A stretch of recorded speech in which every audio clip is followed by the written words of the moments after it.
Required ba na monthly kang maghuhulog sa stock market para ka kumita dito or magka-dividend? The straight answer is no, hindi kailangan maghulog monthly. But let me explain kung paano ka pwedeng kumita dito. By the way, Mike nga pala of Stocksilog, where I teach you how to make money sa stock market. The stock market is an umbrella term. Ibig sabihin, it is composed of different companies. So you are not basically buying a stock market. Instead, you are choosing a specific company within the stock market para bilhin. These are companies like, for example, Jollibee, SM, Ayala, Pure Gold, Globe, at marami pang iba.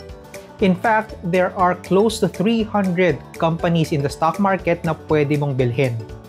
So for example, if you wanted to buy Jollibee, 230 pesos kada isang share nito. Ang San Miguel Corporation, nasa 103 pesos kada isang share. Pure Gold, 24 pesos. PLDT, nasa 1,340. Ang BDO, nasa 154. And marami pang iba. Now, merong dalawang paraan para pwede kang kumita dito sa stock market. The first one is yung tinatawag nating price appreciation or yung pagtaas ng value ng stock na hawak mo. Imagine para kang nag-flip ng car, di ba?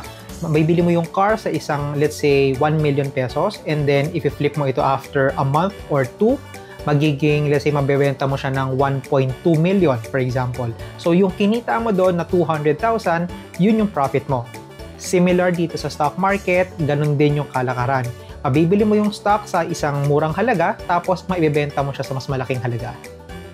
Yung pangalawa is yung favorite ko, which is through dividends.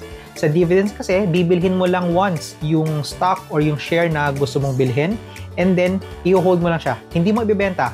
And then at some point in time, yung company pwede siyang magbigay ng dividends or balato. Reward, ika nga, doon sa mga may hawak nung kanilang share. And then from those, passive income na ito sa'yo ngayon. Just like what I said kanina sa umpisa, hindi mo kailangan na bumili monthly. Nasa sayo kung gusto mong bumili at magdagdag pa ng additional shares dun sa portfolio mo. Pero walang requirement na kailangan weekly, monthly, or yearly, kailangan mong magdagdag. It's really totally up to you.